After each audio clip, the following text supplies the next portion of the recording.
Nothing in this podcast is intended as investment advice, and the people in this podcast may hold positions in the stocks they talk about. Do not buy any investment based solely on a tip or recommendation. Please do your own research.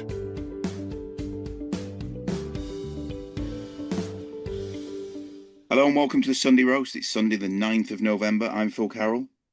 And I'm Kevin Hornsby. 46 days to Christmas. The year's don't. 46 days till Christmas. Yeah. That means it's 51 days until we're in 2026. Years, boom, gone. Years gone like that. Another year gone. 2025 into 2026. Yeah. Incredible. I mean, let's have a quick look at some of the news stories that have dominated the headlines this week. The US continues its government shutdown, which has now entered its 37th day since starting on October the 1st. Shutdown is largely due to a funding deadlock over Affordable Care Act subsidies. It's costing the economy roughly $15 billion per week as it continues. Closer to home in the UK, Rachel Reeves is under pressure as she sets out a pre-budget statement. On Tuesday, she made it clear she won't shy away from tough decisions, hinting at potential income tax rises, possibly around 2p, and at the controversial two-child benefit cap. Everyone's waiting to see how the budget will land and what it means for household finances in the months to come. So I guess, Kev, I guess the first one is the Rachel Reeves, this kind of a statement she made, this pre-budget statement. I don't know if you saw on Tuesday, where she was made it very clear that she's not going to shy away from these tough decisions. Do you think that's affecting the markets around, obviously the UK markets mainly, but do you think that's affecting things in terms of liquidity we've seen this week? It seems like everyone's kind of like waiting. Is cash on the sidelines, do you think? Yeah, I think the last couple of weeks it started to pull out, hasn't it? So it's affected it. I mean, what was that all about? Why you have a pre-budget speech? It's almost like she wants to signal, by the way, it's going to be horrendous. So therefore, I'm going to tell you a bit in advance so that we can all have a bad time, for a bit longer, as opposed to just an initial dip. I mean, it's comical, isn't it? They're letting not you can't blame them specifically, but like this whole, by the way, we've got another rapist out who effectively came from another country that we're paying millions for to house them and to everything else.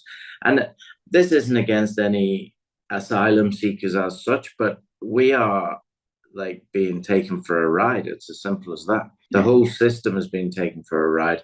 If you look at the West and you look at the UK and you look at the US, they're both in a mess. The US is basically saying, we're not going to pay for these things. Okay. And that's why the Republicans and the Democrats can't agree on a budget, because the Republicans are saying, we ain't paying for it. The Democrats are saying, we want to pay for everything.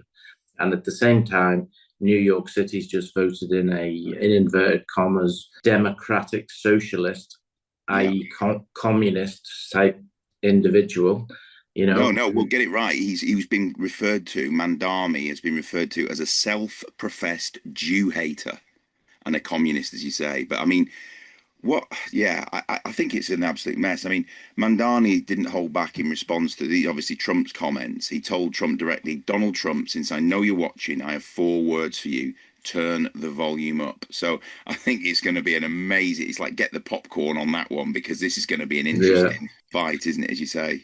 But to be honest with you, Mandani's going to be fighting with 2 arms behind his back, whether he likes it or not, right? Because funding and everything else.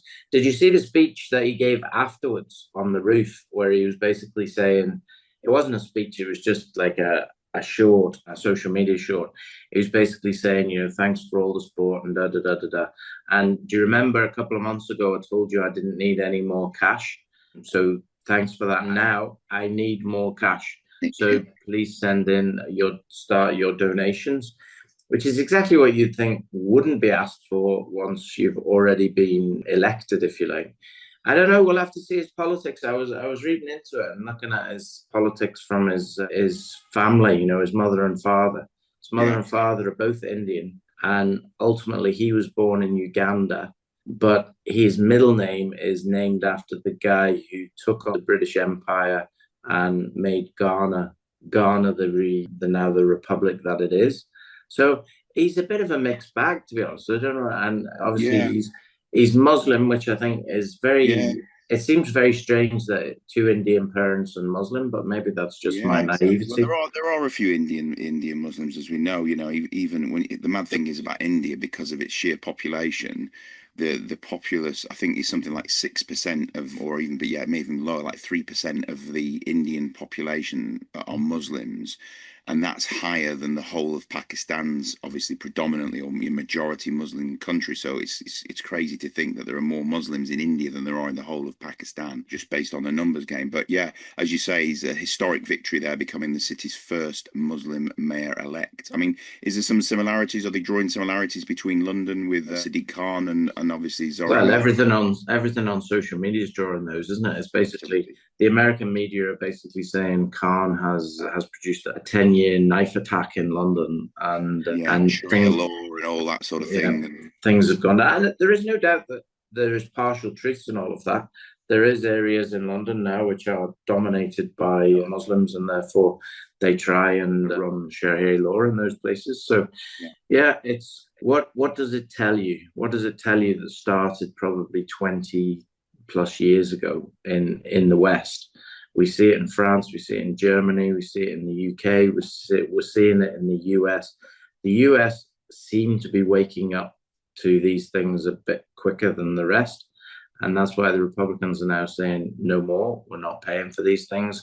We're not going to let anybody else in. But I was also looking at one of these Ray Dalio things, and he was talking about, the way that empires rise and fall. And we are right at the end of an empire, like it's in the fourth quarter, if you like. And the empire gets itself in a lot of debt, and then slowly but surely then loses its power. That's what happened in the British Empire after the Second World War. The British Empire was in huge amounts of debt, and then the US dollar came to the rescue. Well, who isn't in a lot of debt? Probably China, India, Russia, the BRICS nations as a whole. I think it's the next empire. Maybe it doesn't happen tomorrow. No, but I think it's an 80 to 100 year thing, a generational thing, isn't it? Cyclical, he was saying in the one I heard. So yeah, interesting. So who's been summoned to face US Congress? And it's not Prince Andrew, because he was stripped of his royal title. It's Andrew, as he's known, the artist formerly known as Prince Andrew, as he used to say. I mean, he's been summoned to face US Congress, obviously questions on the Epstein links. What do you make of that? Do you think there's more to come out on that? Yeah, we haven't heard anything yet, have we? I mean, one of the problems with the Republicans and why they've lost a lot of face with quite a few commentators is they basically shut the door on the Epstein files, didn't they? They didn't release them. Everybody then doesn't believe who's in it, who's not in it. If you want to be a conspiracy theory, the whole Epstein thing, a huge Israeli plot to have influence within the government and within people who have a lot of influence in the US, and basically this has been happening over 20, 30 years. Is it any different than what the Russians were trying to do? Is it any different than what the Chinese were trying to do? I don't know, but there's an awful lot of connections that go back to Israel. And it's all a bit clandestine and a bit scary, really, isn't it? Well, let's move on to our guest this week. We're delighted to be joined by Colin Bird, Executive Chairman, Martyn Churchouse, Project Director, and Eugene Knell, Independent Metallurgist at Bezant Resources. So welcome, gents. Welcome, thank you. So, Colin, do you want to give us an overview of what's happened in the last week, because it's been pretty monumental in terms of what you've managed to achieve?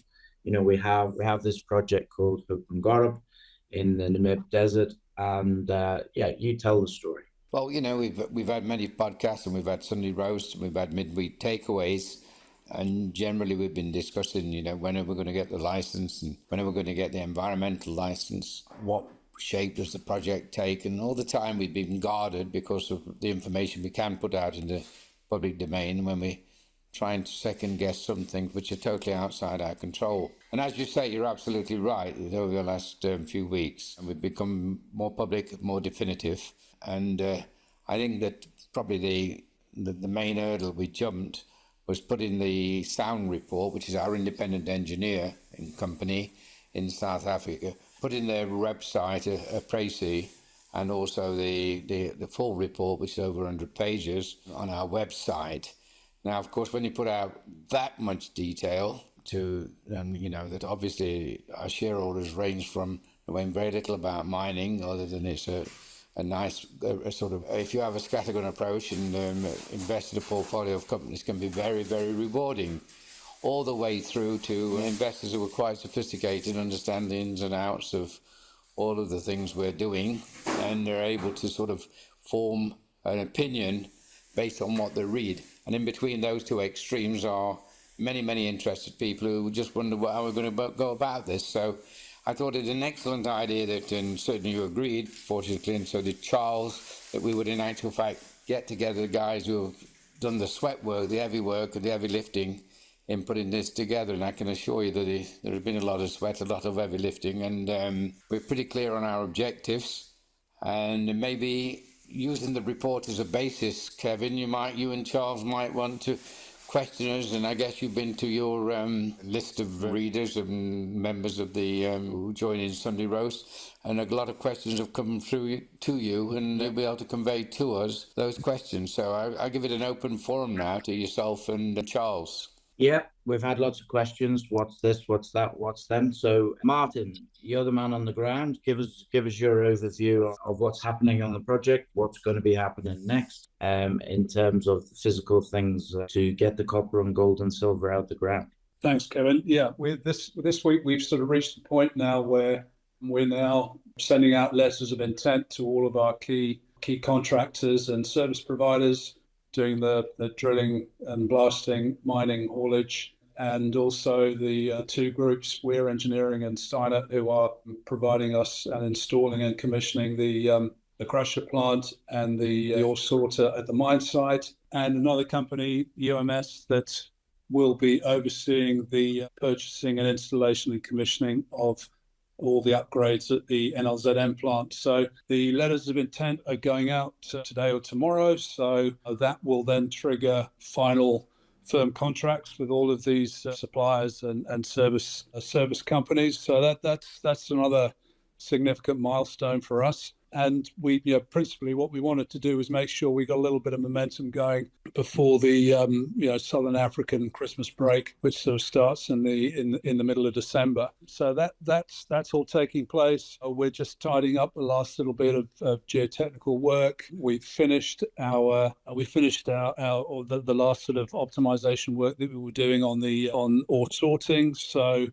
Steiner now have made a firm decision on the different types of sensors that we'll need in the ore sorter. We are now in the process of talking details with the company that's going to be providing us with renewable power in our solar plant, and we've got a meeting later this week with the group that will be assisting us putting up accommodation and things on the mine. So yeah, and then we've got Unitrans Namibia, who are the company that will be doing, as I said, the drilling, the blasting, and the haulage of the pre-concentrate from the mine site up to the plant. So yeah, lots happening. So it sounds like you're making a mine. Indeed, we are. Yes, and I think it'll happen reasonably quickly. The big advantage, of course, is that we took that decision some time ago to purchase the NLZN flotation plant, which is located about 30 kilometres outside of Swakopmund. And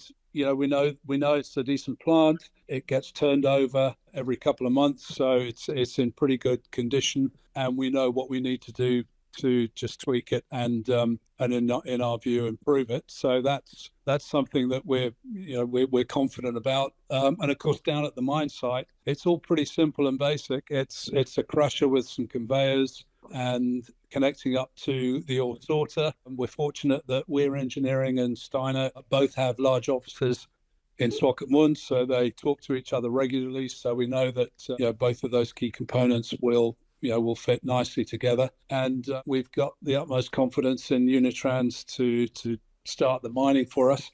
The first 5 or 6 years of open pit mining, the deepest we'll get is only 150 meters. So we're not talking mega pits here. So there's it's all hopefully reasonably straightforward. We're in the middle of the desert, so we're confident that our solar plant will work. We are connected for water up at the NLZM plant into the big regional pipeline that comes out of the Queensland River and has been providing water to a number of the mines for many, many years. Yes. We're connected to power there as well up at the other side.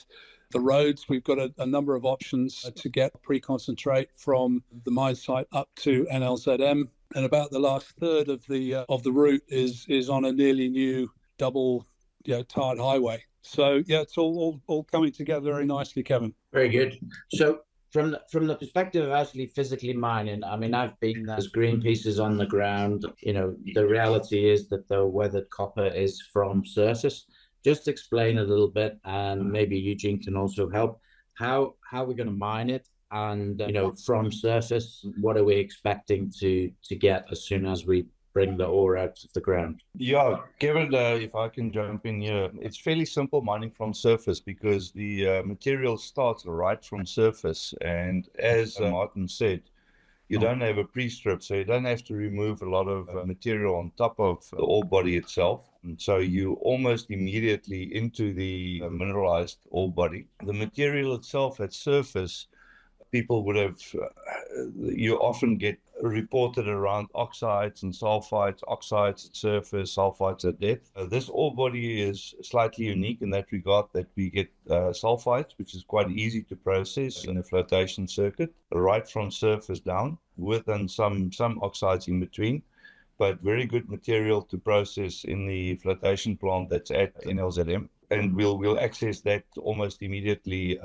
from the first day of mining. Very good. And from a equipment point of view, what do we require and what is already there? From an equipment point of view, at the processing plant, let's take that one first. It's mainly just replacing some of the equipment that has worn over the years from standing.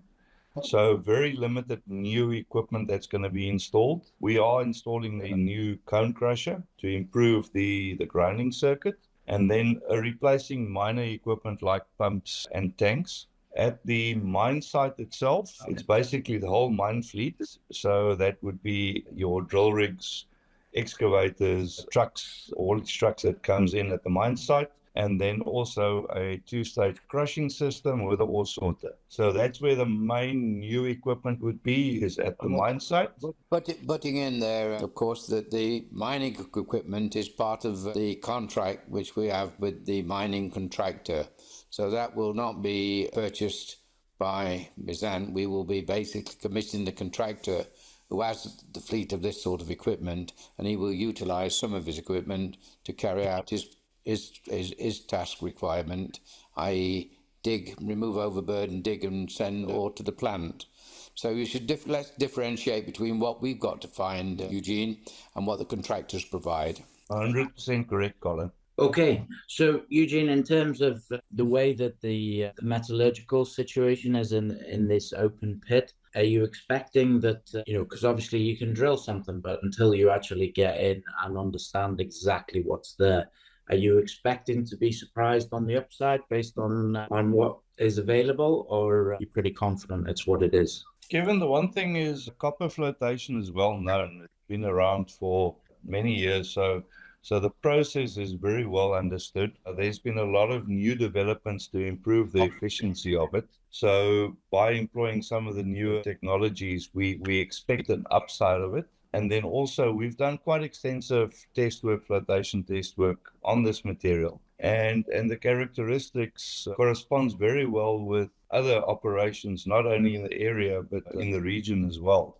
So we do not expect any nasty surprises. We rather expect better surprises to the upside on that side of things, especially employing some of the newer technologies available. Yeah, well, I did Charlie here, just joining in. The thing is, if you look at the report that we had out recently, looking at the ore sort of pre-concentration percentages, they all seem very conservative, as does the commodity pricing. In that report, gold at $2,800, copper at $9,300, silver at $31. All way below where we are now. So, I mean, potentially, obviously, the metal pricing is elevated, but hopefully you're looking at a much better yield and much better recovery as you get to know the deposit better. Would that be fair to say? I think it's fair to say that if you do the evaluation of a project, one would always be a little bit more conservative and realistic, with there always being some room for upside going forward. It's no use going to the market or going to shareholders with something that's over optimistic, and then you shoot yourself in the foot. So in these type of studies, one is always a little bit more conservative in nature. So there's always upside potential. And then in terms of, obviously, I won't ask you to talk about, EBITDA or profit margins. I think that's something we can work out for ourselves. But there's a huge amount of exploration to be done at the site as well once we're up and running and generating revenue, with significant tax advantages as well, because I understand it, costs that go into exploration can be written off against profits. So, let's say we're 2 or 3 years down the line and we're generating revenue. What would you like to be doing with that free cash flow?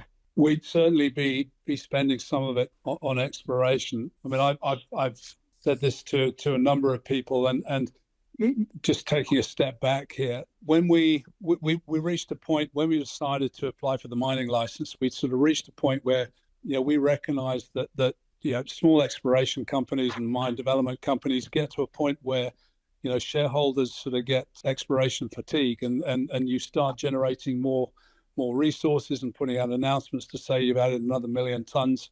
And it gets to the point where people are going, well, so what? When are you going to build a mine? So that decision was taken on the basis, we said, okay, we've got, we're certain we've now got a 15-year minimum life mine based on what we've drilled out so far. We know that we can achieve payback within 48 months, and that we've got a viable project. So let's crack on with that and let's build the mine. But of course, there's huge upside here. If you look within the mining license itself, there's about another 17 kilometers of strike, where we've got drill data, grab samples at surface, dredging, geophysics, a wealth of information, and we can clearly see where the prospective rocks are. So we're confident that we will be adding, easily be replacing depleted resources on an ongoing basis and adding significantly to the resource. And then over and beyond that, we've got another 150 to 180 kilometers of strike, again, where we've got geophysics, some geochem, and some quite sort of sparse drilling, but nevertheless we've got some drill intercepts. Again, which is highly prospective.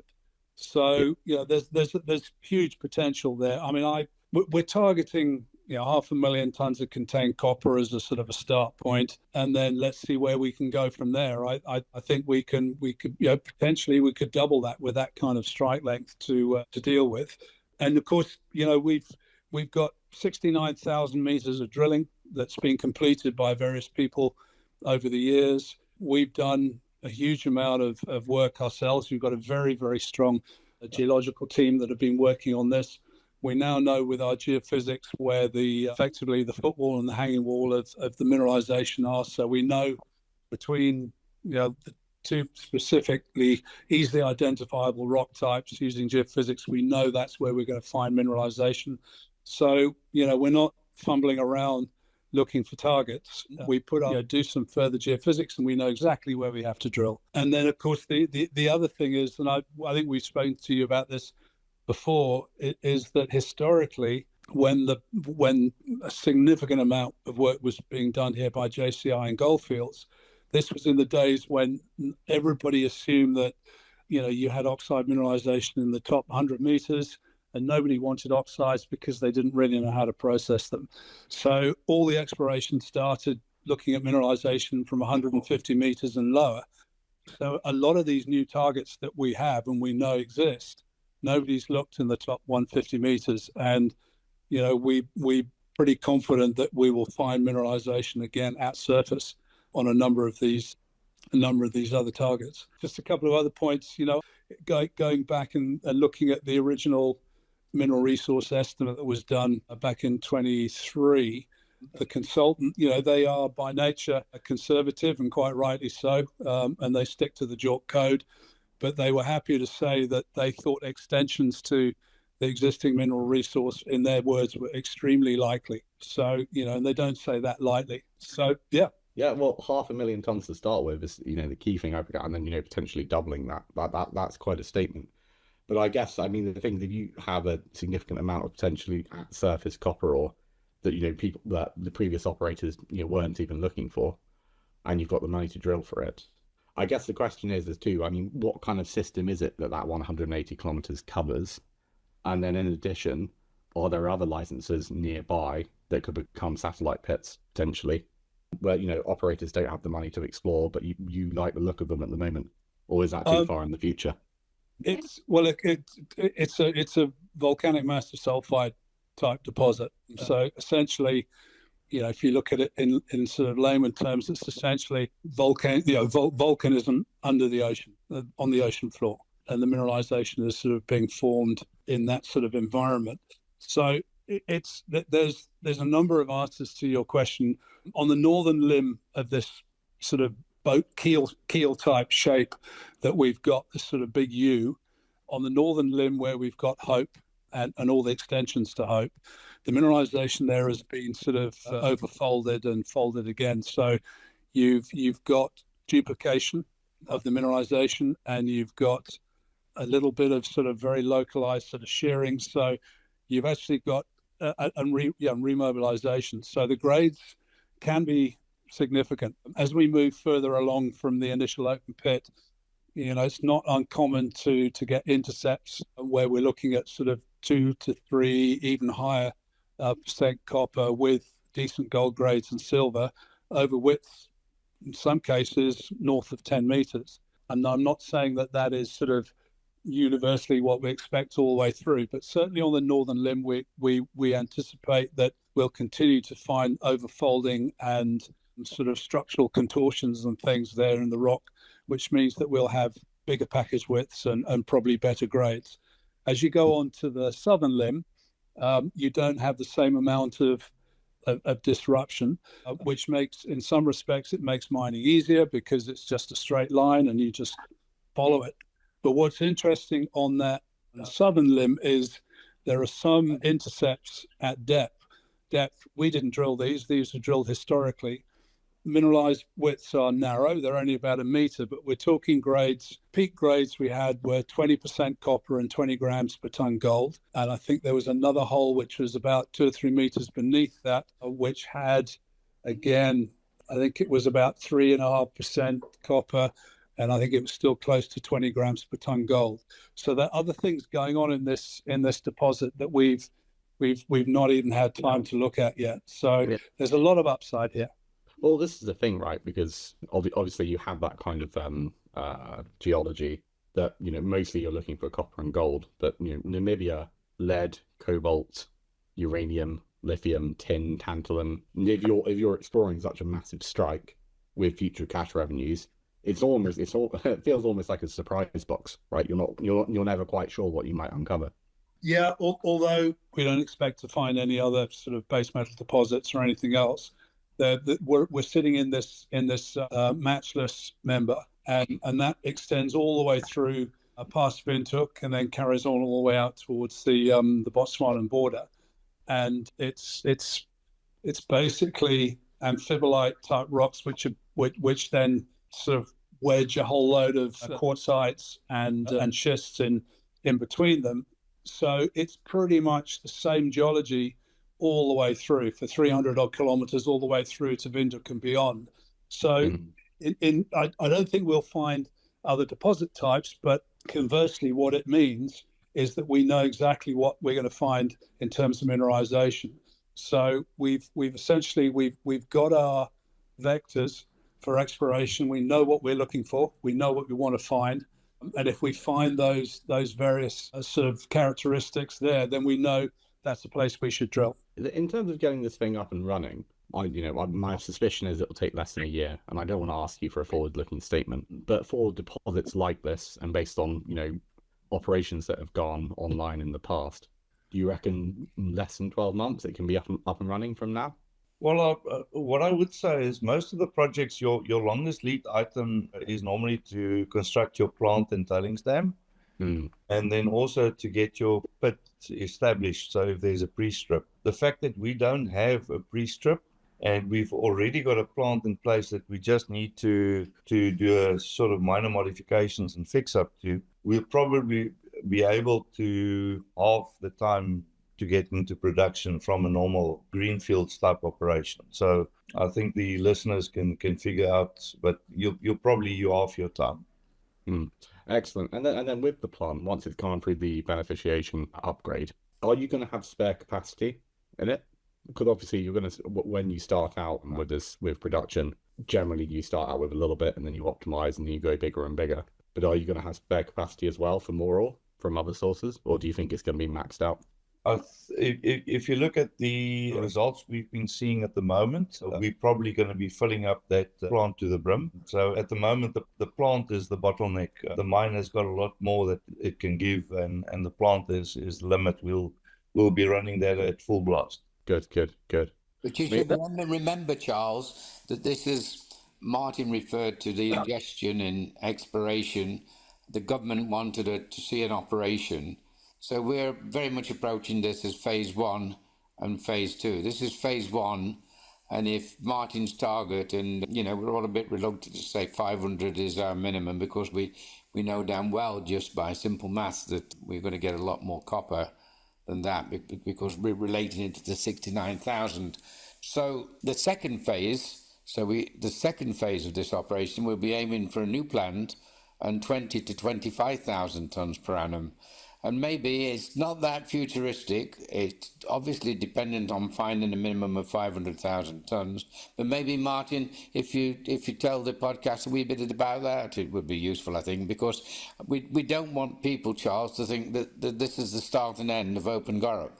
Certainly, it's certainly the start, but it's phase 1. And if Martyn could articulate how we would approach phase 2, I think listeners might be intrigued. Yeah, so as Colin said, you've got phase 1 where we're basically, we will fill the nameplate capacity for the float plant, even after we've tweaked it and made some improvements.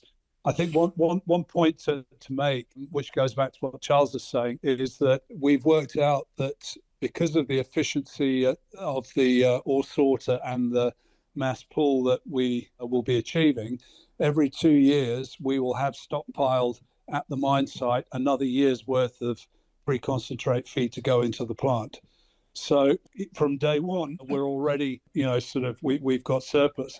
The plan thereafter is, and of course, the reason we're using the ore sorter at the mine site is because we didn't want to have to try and negotiate for a water pipeline, all the way through the desert for I'm not sure how many kilometers.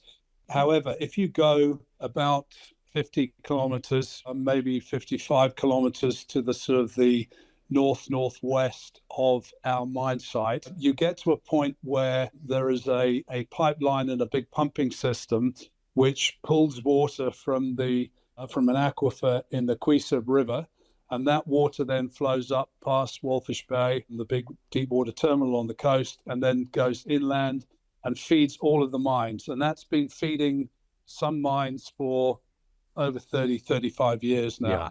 So it's been there a long time. So phase 2, once we've got more resource under our belt, is to build a new, much larger plant that will produce, as Colin says, we'd be aiming for 25,000 tonnes of copper per annum. And that would be based there because we would be right next to the source of the water. We could actually have a float plant there as opposed to another bunch of ore sources. So we could have a completely separate flotation plant, which would then be about 40 kilometers away from the Walfish Bay and the deep water terminal. Remember, Charles, we're producing all the time. We're building that plant, aren't we, Martyn? It's not as though there's a production interruption. It's basically nothing stops until the other plant is ready to bring into commercial production. Exactly. Yeah, we just keep going. When we're feeling that we've got enough additional resource under our, in the inventory, then we can start looking at that second plant. And I mean, potentially you have that second plant maybe in mind. There's a few around that you might be thinking about purchasing, or you've not got that far ahead yet. No. We'd be building from scratch. Yeah, we'd be building one from scratch. Yeah. Well, that'd be very exciting. And then in terms of say you've dug out the copper, you've blasted it, you've done the ore sorting. Is there a potential to further optimize it before it gets sent to the plant? Recrushing, regrinding, gravity concentration. scrubbing, and any additional steps, or do you want to keep the flow sheet as simple as possible? There are a couple of upsides and benefits and other products and things that we can get out of it, and I'll let Eugene talk you through those. Yeah, Charles, the thing is there is some of the ore, the low grade and medium grade ores. While you upgrade in the ore sorter, you do reject some of the material, and some of that reject material would be very amenable to a leach to produce cathode copper instead of concentrates. So that is sort of one of the type of things that one would incorporate into this new bespoke plant or the new from scratch built bespoke plant. You would incorporate some of those processes to treat some of the old waste from the existing circuit. Yeah. And then also the ore body itself contains quite a lot of magnetite, and preliminary work has shown that that can also be recovered as a byproduct during the process, which we haven't even we know about it, but we haven't actually fully developed that side of things. And there's upside potential to take that magnetite out either as a feed source to the coal operations or as a feed source to some of the steel smelters. Well, this is the thing, right? I mean, if you're building it from scratch, you can do a lot more. But I'm guessing what I'm getting at is that if you spend, a significant amount of time on phase one, you're going to have huge tailings piles filled with copper, filled with magnetite, potentially a little bit of gold and silver in that, is not going to make it through ore sorting. But you'll then be able to, once you've got the second plant up and running, you'll then have a massive amount of material just to sift through that's already pre-mined, just sitting in a dump, right? But I think the holders haven't got to wait.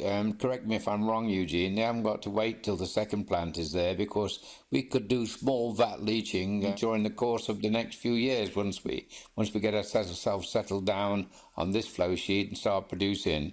The opportunity for the magnetite and the opportunity for small vat leach is not 6 or 7 years away. It's somewhat immediate. Just explain how we might take short-term advantage to get the last squeal out of the pig, so to speak. Yeah, not only that is this early startup plant will give you a lot of valuable information on the material itself. So it totally de-risks the bigger plant that you construct, because you're gonna get so much more information than you would have gotten out of lab scale test work anyway. So when you do build the big plant, you already know exactly what you need and what you need to do. Yeah. I mean, when you say build, where would you ideally build the big plant? Would it be adjacent, or would you want to have it right next door so you wouldn't have to do the trucking? No, that is what Martyn spoke about earlier, is that it would be a lot closer to the mining site, and it would ideally be as close as possible where there is both a water and electrical supply as well. So that would be the driving factors, that you don't have to bring a big water pipeline in. So it'll be a significantly closer. That's the 50, 60 kilometers away that Martyn spoke about earlier. So kind of stepping back a bit, it's kind of big picture. Let's say it's 5 years from now, say, which feels like a long time, but as we all know, really isn't. What does the operation look like? How much copper are we producing? How much are we processing? Do we have that second plant potentially online?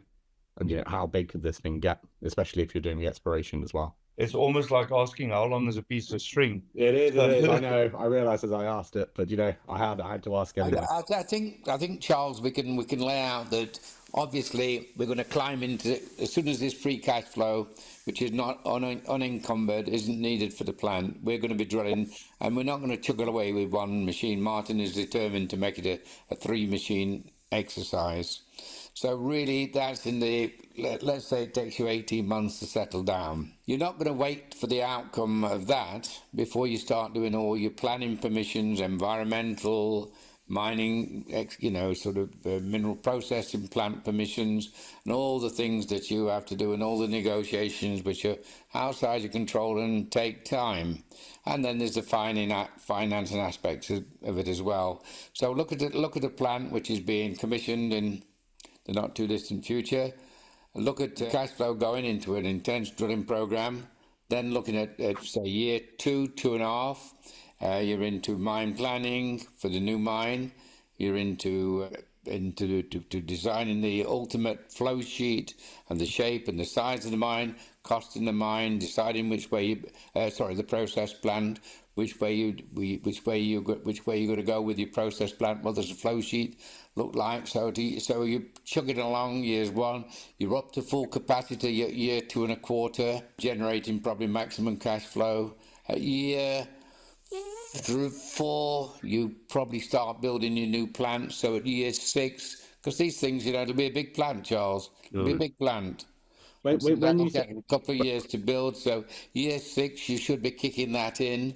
So you'll have steady state of around about 8,000 ton a year from year 1 to year 5, and then that plant gradually comes in. And I guess you might run the 2 in tandem. Who knows? You might run the 2 in tandem, and so by year 8 you're doing 25,000-30,000 tons of copper. Compared to at the moment, we're looking at significantly less, right? Much yes, less. Of course. But you could always regard that as our starter for 10. That's our starter for 10. And of course, you should never forget, Charles, that there's 1 million tons of zinc, lead and zinc. So when in actual fact we phase in the big mine, we've got the NLZ plant available for a deposit, which has got at least 1 million tons of zinc and lead and zinc ore, and we believe is extendable. But the plan looks something like that. Get the operation going, excess cash flow when it's readily available, do a real exploration exercise, 3 machines, take the planning phase whilst you're working, start building your new plant at year 4, year 5, and by year 7, 6, 7, you should be phasing out of plant 1 into plant 2. That order. And you might run both plants, because I don't think there's going to be much constraint on how much ore you can produce. It's how much you can process. That's the constraint.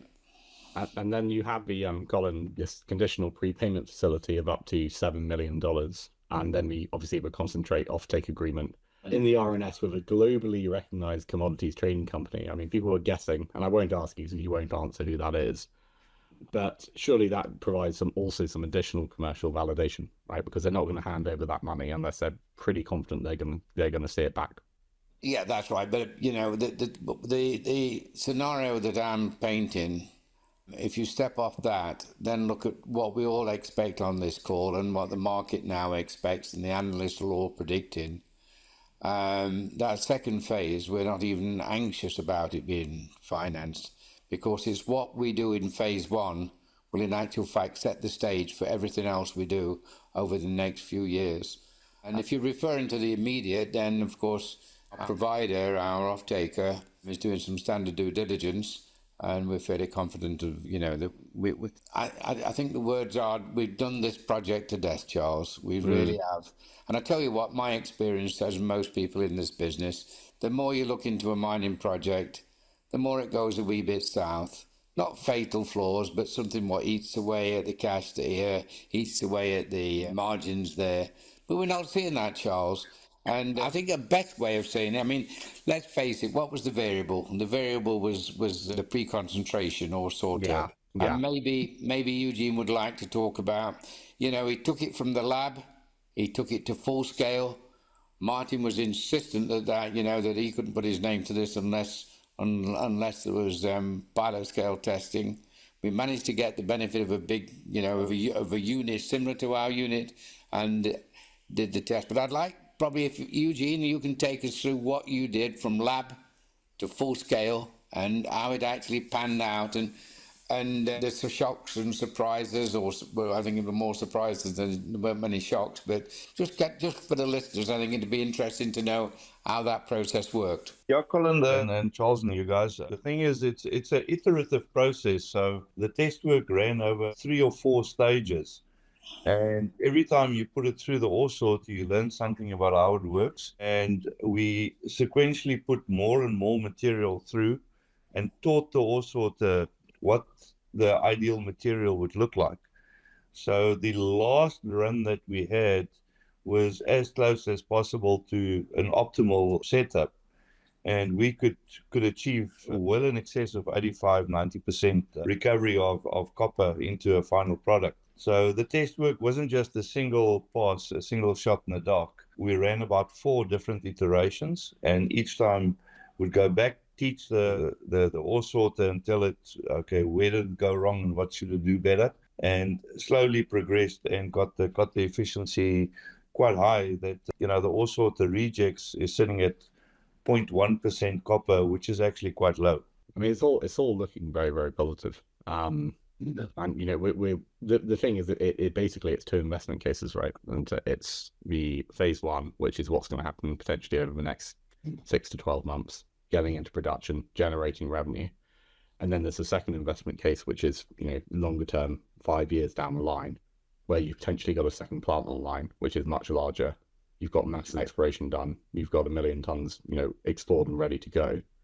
And yet we sort of this market cap down here of you're basically nothing. The potential, from a geological point of view, seems extraordinary. That's what it sounds like to me, anyway. It is, and it's not, and it's easy to claim credit after the event, but it's been Martyn and my style to go out, and when we looking at new ventures, we always like the situation where majors have been. Often in the 70s, the mistakes were made, but where majors have been as recent as a few years ago. The small mining capability, because we regard that as important, because, cash has been very, very difficult to access since July 21. It's been extremely difficult to access cash. So we've looked for positions where you can bring small mines into being, and you'll see that in the group. You see those situations, but most importantly, they're attached to huge mine potential. And if there ever was one what fitted the bill, it's Open Gorup and the Matchless Copper Belt. Maybe you'd like to add to that, Martyn. No, definitely. When it was first looked at back in the 80s, Goldfields were looking for the next copper belt, literally. And, copper price tanked, and they essentially pulled out and moved on. But we're very fortunate. I mean, if the Matchless Belt was not in the middle of the Narma Desert, then if it was in somewhere like Canada or Australia or wherever and closer to civilization, then I don't think what we're looking at now would be there. I think it would have been mined 40, 50 years ago, to be frank. So the fact that we've got access to this existing resource, and then we've got 180 odd kilometers of very prospective strike length in addition is pretty unique in today's setting. It's getting harder and harder to find quality resources, and we're convinced that this is one. We know, looking at mines that sit in the Matchless Belt that have operated in the past, that they produce nice clean concentrates and that they respond well to flotation. As I mentioned earlier, we're in a situation where we understand the geology sufficiently well now that we can look at geophysical signatures and say, right, drill here. This is where we need to be. So we're not sort of hunting for targets. We know exactly where they are, and it's just a case now of sequencing that exploration and making sure that we sort of get into the habit and the routine of adding resources on a regular basis. Yeah, good. Very good. Yeah. Anything else to add? I mean, just the only thing I've got to add is a personal thing. When we were there, watching, the process of going through the VMSs, if you understand what volcanic mass sulfide looks like on the surface, it's just like a black sea hole, if you like, where a lot of the gas and the heat had escaped. So they're not exactly difficult to identify in the desert. We saw a minimum of 3 of them. And I mean, I presume you've driven this 180 kilometers, Martyn. And how many of them are there potentially? Well, look, if you go across if you start on the northern limb, you've got Hope, and then you've got Anomaly, Dupree, and a couple of others, and then we're not sure how many more after that. These are prospects. If you go onto the southern limb, you've got Gorup and Vendome, Luigi, and a number of other targets. And then when you get onto the other 2 contiguous licenses, there are 2 or 3 quite substantial targets there that have been looked at by some of the majors back in the 80s. So yeah, there's a huge amount for us to look at. And probably the biggest challenge is, there was I've seen it many times before where you've got a mining operation and the exploration team thinks that if they're not at least a day's drive away from the mine, then they're not doing exploration. The reality is we've got extensions to the existing mineralization. So, we only have to move the rig a very short distance and we're just sort of drilling down, down the sort of the strike. But at the same time, I do think it's important for us to get out onto the other licenses, partly because we need to demonstrate to the government, obviously, that we're busy on those licenses. Otherwise, we would struggle with renewals. But we want to get out there because there may be something substantial that we don't know about at this stage. So it is important to crack on and look at that other 180 Ks of strike. But, as I said previously, we know what we're looking for. We know the signs, and we've refined the techniques that we use to identify the sort of the priority targets. And we've got the team who are fine-tuned and well-versed in what they need to do, and we just let them loose. Yeah. I mean, Namibia is a great country in which to work, gentlemen.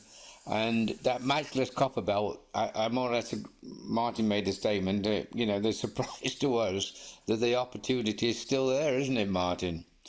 Because quite frankly, there was somebody tumbled over a few years ago, and that, I suppose that managed to write off the matchless copper belt. But the matchless copper belt is one of the best huge extents of copper in really consistent occurrence on this planet. And yet it stands there underexplored.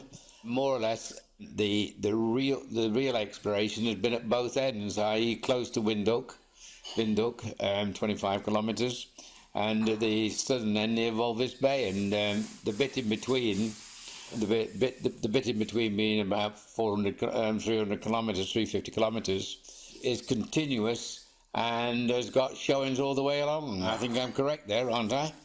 Yes, certainly. I think part of the reason that not a great deal has been done is because, water is the principal thing. You're looking at a sulfide ore body that responds well to the flotation, and you're in the middle of nowhere and you've got water. So, access now to ore sorting technology. We're very fortunate that we happen to have access to these licenses at a time when ore sorting technology is sort of advancing almost on a sort of a monthly basis, and we now know that we're not afraid of finding a deposit like this anywhere in this desert, because we know we can almost certainly produce a high grade pre-concentrate that we can then make a plan with and get to a plant or find somewhere with water where we can build a plant. And I think that was the sort of the key to this, is being able to combine this type of deposit with ore sorting technology. It's made all the difference. That's unlocked it, hasn't it, Martyn? And when you think a modest grade of 1.2 can be multiplied by 4 to 4.8, but let's call it 4.5, that can stand a lot of trucking, and that compresses that sort of compresses the matchless copper belt, doesn't it? Compresses it so you don't have to build a plant every 5 minutes. You don't want dedicated plants within a couple of kilometres of the mine site. There's a lot you can do even though you're in the desert. And of course, Kevin, it's dry. That's the big issue. It's dry, isn't it, Martyn? Yeah, very much so. So we're not expecting. We're not going to be doing huge amounts of pumping and things out of our out of the bottom of our open pit, for example. There's hardly any water, which again is reflected in the fact that we've got sulfide mineralization right from surface. Very good, gentlemen. Well, listen, we look forward to speaking to you in the not too distant future as all these things progress. It's exciting stuff. The whole development of this first phase, and then subsequently, I'm sure there's going to be lots of news over the next period of time as you start to drill some of these other VMSs. And I suppose that the reality is that those VMSs, the ones close to Hope and Glory, have been drilled already anyway, so you will just be filling in the gaps in terms of the drilling with the 69,000 meters that's already been drilled. But yeah, we look forward to seeing how everything moves forward and how quickly you can get into production. Yeah. Well, thank you, Kevin. You've sensed the enthusiasm of Martyn and Eugene, and I can assure you that if the guys who were reporting to them were to come onto this podcast, should have got the same enthusiasm. You might have not got the same control, but you've certainly got the same enthusiasm and excitement. And that's what gets me out of bed in the morning. Great team. They've done work very, very diligently, very, very professionally in what is a challenging environment. And we've had a few things work for us in the last few months, but the underlying work has been over the last 3 years. It took 3 years to happen overnight, sort of thing. So thank you very much for giving us the time. Thanks, gents, for your contribution, and I hope our listeners will share the enthusiasm that we've got as the Open Gurup team. Indeed. Thanks for your time, guys, and we look forward to having another question and answer thing like this again. Thank you. Thank you. Okay, I mean, let's have a look at the wider markets. We've seen, obviously, during the week, global stocks experienced another day of turbulence after major technology shares dragged markets lower. We saw the S&P 500 and Nasdaq fall sharply, and Europe's stock 600 index dropped for a third consecutive session as fears over high valuations in AI-linked companies spooked investors. Analysts noticed that AI-related shares were up dramatically in early 2025, but investors are now nervously eyeing profit margins and lofty valuations. It's starting to feel like the late stages of a bubble, said one strategist, drawing comparisons to the dot-com boom of the late 1990s. On Tuesday, NVDA shares fell by more than 5%, wiping billions off the market value, with the chief executive Jensen Huang attempting to calm investors by reaffirming the firm's long-term AI growth strategy, but admitted volatility in tech is to be expected. I guess we saw also large cap AI semiconductor stocks, including Microsoft as well, Alphabet and ARM Holdings also suffering losses, while Asian markets mirrored the decline. So not a great week there, Kev, for the AI and the big, not exactly putting my neck on the line, but it's a bubble. It's absolutely ludicrous. The valuations are absolutely ludicrous. And the interesting thing is, obviously, we've just been speaking with Colin and his team about Bezant. I'm not going to talk too much about Bezant, but at the same time, there's a huge upside in Bezant. Nobody sort of really clicked, I think, how big this project really is. We've seen a net present value of sort of around the $50 million mark, but actually it's potentially 5, 10, 15 times that size based on the strike length and stuff like that. But here's a question for you. How much are all the AI companies worth if we don't have enough copper, silver, and potentially gold to create these data centers, to create the electricity that needs to be delivered? Exactly. No, I totally agree. I mean, NVIDIA hitting this $5 trillion valuation, and you look at their revenues, etc., and I know that they've announced that they're going to have like a 500 billion contracts in the pipeline for next year. But even still, the valuations are absolutely, they're crazy. And I do feel as if that some of these analysts have said that the bubble does feel like it's going to burst. But I agree with you completely. Like, without any of these critical minerals, in fact, the US just added, didn't they, copper and silver and even met coal to the critical minerals list. So they're starting to realize that if they want the infrastructure in place, they have to be treated like that. Yeah, don't start me on met coal. Right, silver for sure. Silver's becoming a big issue as an industrial metal, just as much as the fact that it's massively. I mean, the contracts that are being sold in silver now is just comical because ultimately there's no silver there. We had a bit of an uptick there because basically they couldn't provide the silver. Things like the Diwali in India, where there was huge, personal demand for the silver at that point.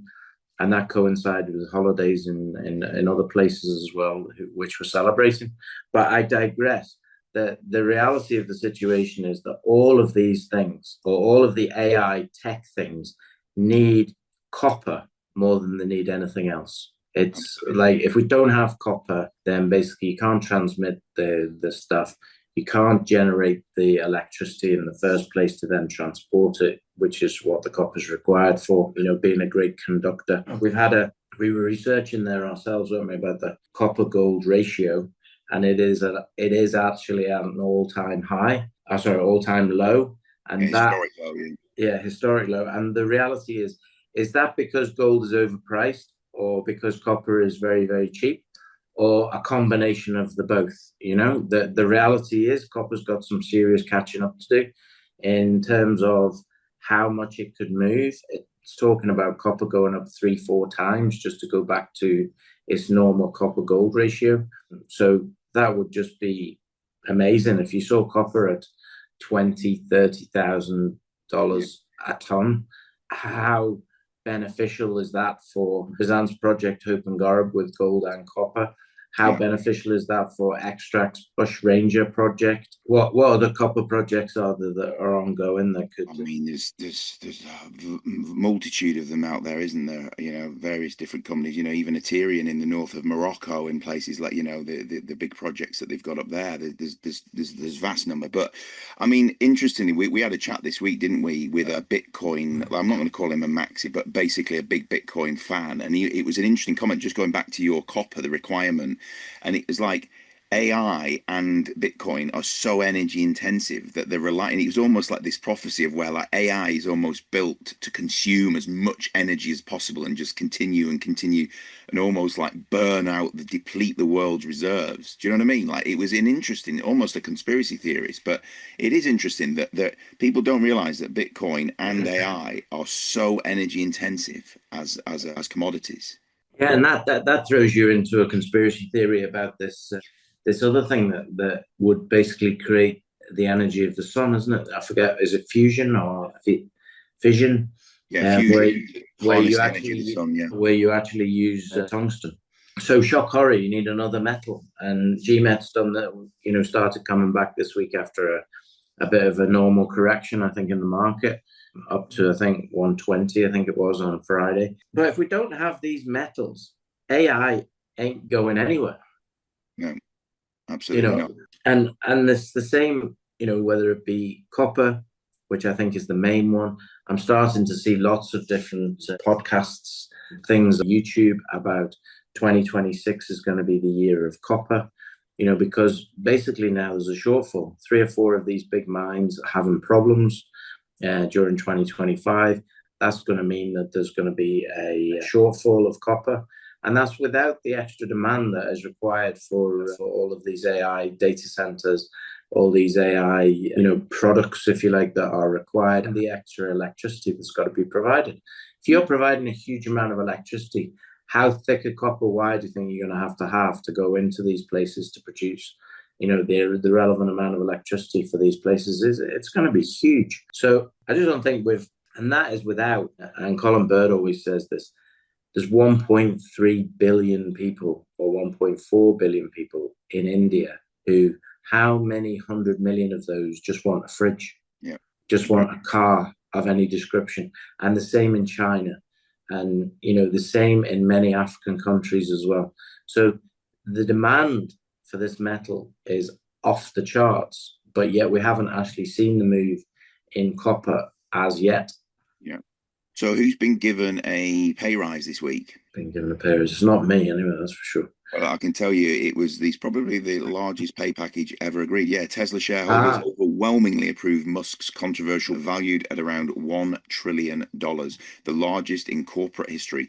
Originally devised in 2018, the all-stock compensation plan grants Musk no salary or cash bonus, but up to 12 tranches of stock options, each unlocked only if Tesla achieves increasingly ambitious milestones in market cap, revenue, and profitability. The target began at $100 billion and rose in 50 billion increments to a maximum of $650 billion, all of which Tesla has already surpassed at various points, effectively securing Musk's eligibility for the full award. At the current valuations, the package could net him over 55 billion in stock, depending on Tesla's performance and share price.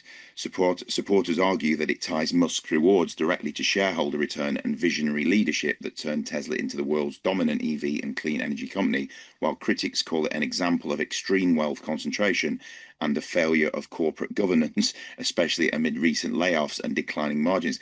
I mean, get your head around that, Kev. $1 trillion pay package. Yeah. Is it right? Is it right that someone, one person has that wealth? Can we negotiate that from the roast? Or, Yeah, 0.001% commission. No, I mean, the interesting thing is, if we go back to what's happening with the US dollar, how much is $1 trillion going to be worth like 10 years down the line? How much it could be a mere $150 billion. I mean, it's crazy numbers. Let's put it this way. But without Musk, Tesla is probably dead in the water, right? So they know themselves, if they don't actually keep the mastermind, if you like, then the company is based on Musk, isn't it? So, yeah. And there isn't another company out there that is as based on one individual as Tesla. The question is, he believes, and everything I've listened to or read believes, that they're going to become a self-driving company, which is effectively going to be one of the biggest taxi firms in the world. That's how they're going to make their money, on a SaaS platform, basically. So each car will be, many, many times more profitable than it currently is. And secondly, on AI robotics, which is basically to provide the robots that AI will be able to, link into, to allow it to take over all the different jobs. Now, if he achieves those two objectives in the same way as he's achieved his objective with Tesla, the car, then good luck to him. But I mean, I think the company, for him to receive everything, has to be worth $8 trillion. Yeah. Which is, twice. It's not just the market cap, as you say. It's down to the market cap, the revenue, and profitability. So there's the three factors that within that kind of plan that and then will enable him to get that. But yeah, absolutely. I mean, NVIDIA are at 5 trillion, as you say, currently. Who's to say that in another 8 to 10 years, then that Tesla can't be at 8 trillion? Well, if you quote, a good friend, Mr. Rick Rule, and the US dollar devaluates by 75% over the next 10 years, yeah, then, for something to be worth 10 trillion, it's actually only got to be worth 2.5 trillion in today's money. Okay. Yeah. So it's not beyond the bounds of possibility if you have a depreciating dollar, so, and can Tesla be worth $3,000, $4,000 a share? Well, they seem to think so, based on some crackpot calculations that this is done XYZ and this is done XYZ and this is done XYZ. And these people are very firm that the future is for changing and this is what's going to happen. I'm very firm on the fact that if we don't get the copper out the ground, we don't get the silver out the ground, and we don't get the gold out the ground in terms of being a valuable asset, then all of their plans are pointless. Yeah, absolutely. Did you hear that in the background? There's a volley of gunfire going off, like rapid gunfire, which is quite worrying. But I've realised that they're actually filming the new Fast and Furious film up at Greenham Common as the airbase, and I think they filmed the previous one about 3 years ago. And there was people posting on social media, helicopters flying around and stuntmen doing all the things. You can actually go and watch it through the sort of wire fence. But yeah, since 7 o'clock this morning, all I've heard is every now and then is cars revving, screeching tyres, and then a volley of like rapids, machine gun fire. Yeah, which is reminds me of my years in Belfast. That I think. Yeah. Only it wasn't the film being shot, unfortunately. So what have you been up to this week, Kev? Anyway, just been feeling pretty sick, to be honest. The weather's still very beautiful, but it's changed a bit. We had a bit of rain at the end of last week, and the kids got the lurgy, and then I got the lurgy, and not a bit about, isn't there, at the moment this time of year as the weather changes, we go into the seasons. But yeah, I've had an interesting week. Tuesday I went to the premiere of the Luca film, Luca Montezemolo, with Chris Harris and friends down at Bristol Everyman Theatre. Have you ever been to an Everyman cinema? It's an independent chain, mate. Honestly, there's like sofas in there. You get a sofa, you get like a table on there with your drinks, and they can bring food to you at the beginning. Get in there 10 minutes early, they bring burgers to you. Amazing cinema, Art Deco building, absolutely incredible place. So I'd recommend if you ever get the chance, you're in London or one of the big cities, find your local Everyman and go and experience that. But what a movie that was! And I'd be eating my burger and lying down on the sofa, and I'd be asleep. What's the point of that? Have your shoes kicked off, wouldn't you, and be asleep? Yeah, it was amazing. Doing that. Go on. Anything else to sport? No, not really. Again, I'm just looking forward now. I mean, as we said at the start of this, we are literally only a number of trading days. It'd be interesting how many trading days we are. Probably no more than about 30 trading days away from 2026. So we're going to start looking at what's going to be happening at the end of this year, and also then what's happening going into 2026. We've had a great year in terms of the resource sector. If we like take a step back and have a look. But I genuinely think this is only the beginning. This is only just the start of what I think is going to be a massive bull run in resource equities. We've been saying it now for 3 years, but now we've had 1 year where it's been good. Now people are starting, hopefully, to wake up to the fact that there's a lot of undervalued stocks on the UK market that are resource-based. These things are a requirement if this tech thing is even going to happen. Never mind, it's going to keep growing, because if they don't have these resources, it can't happen. Yeah. Agreed. And I think we saw that this week, didn't we? I mean, there are the odd offer coming in for some of the interest. I think GMET had an offer, didn't they, agreeing to sell the interest in that project in Hong Kong for £81 million in cash on a debt-free basis. So I think that reacted very well. So it is nice to see these offers coming in for these companies. So yeah, let's watch this space on that. And I don't know how I feel about the remainder of the year. I mean, we saw a lot of liquidity coming back into the market between sort of September and October, but it feels like November has been off to a bit of a damp squib. It feels like the last couple of weeks, as we said at the top of the show, that there's been a bit of a liquidity sucked out. But let's hope you're right, and that there is an influx of people. Maybe once the budget's out the way, is it the 26th of the month, and people have got more of a clear idea what's going on, and hopefully it's not as bad as everybody thinks it is. And we can get back onto seeing some of these companies move and have fair valuation, because as you say, everything's getting still not anywhere near real valuations. Yeah, I think people are waiting for certainty in terms of the budget, and I also think people have waited for certainty over the US shutdown of the government. I think they're the two big things that are happening that are affecting like equities across the world. Obviously, the budget is only a UK-based thing, but in the small caps, that makes a difference, doesn't it? People are like, if we're going to get hammered again for whatever it happens to be, capital gains tax or just general taxation increases, which are inevitable, right?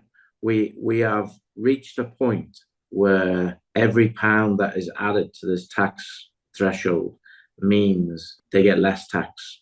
Okay, it is bizarre. Yeah, it's an interesting one, isn't it? I was looking at this, and I think that what Rachel is proposing is to increase the income tax by even a penny. But if you look at, she's actually talking about decreasing NI at the same time.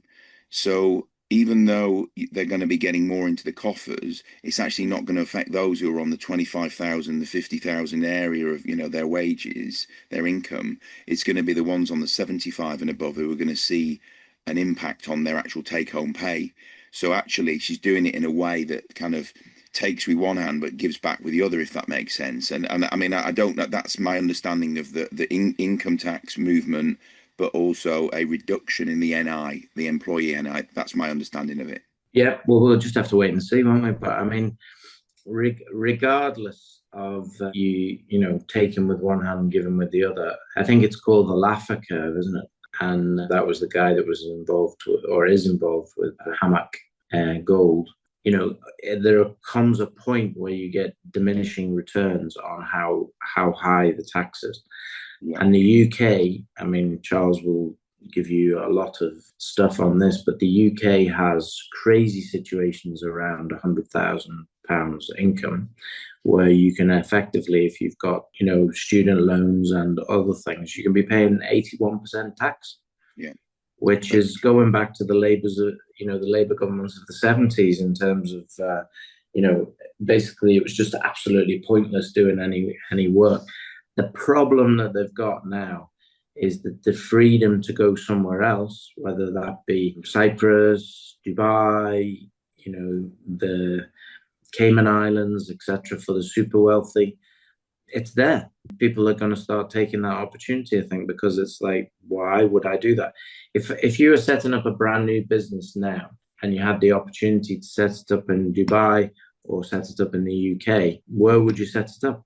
Yeah, I mean, if you're doing most of your business out in Dubai there or none in the UK, then obviously, you'd go for that, wouldn't you, as an option? But the interesting thing is, since they've touted about potentially introducing this mansion tax on properties over sort of 1 million or 1.5 million, house prices in London and sales have dropped by, in certain places like Mayfair, have dropped by 70% in the last 2 or 3 months. People are genuinely just waiting it out. It's affecting I think house prices in London have dropped by something like 3% in the last month, mainly because of this ripple effect from the higher properties, all because of somebody mentioning that there may be this. This isn't actually come to fruition, but this is what happens when you start planting the seed and trying to, this typical of the governments, isn't it? They say, oh, we might do that, and they'll leak it into the market just to see whether or not it has the desired effect, or you know what I mean? It's a wrong way of doing it. There shouldn't be leaks. No, but all there has been with this Labour government is a leak. I mean, Rachel Reeves basically gave a leak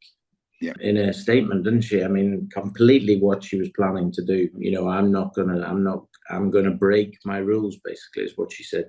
Yes, absolutely. Yeah, she said she's not going to worried about making enemies and offending, upsetting people. But let's move on to something a bit more, light-hearted. So, Formula One calendar, Kev. We've got the Brazilian Grand Prix this afternoon at 5:00, Sao Paulo.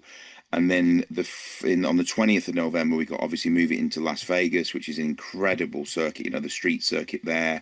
And then the Qatar Grand Prix in Doha on the 28th. And then the final race of the calendar is the Abu Dhabi Grand Prix, obviously remaining in the Middle East. We've got 4 races left. The current standings are Lando Norris leading ahead with 350, 1 point ahead of Oscar Piastri, his teammate at McLaren. And then we've got Verstappen at 321 points, so about 36 points behind. What do you make of it? Do you think Verstappen can still pull this one out of the bag? Would you rule him out?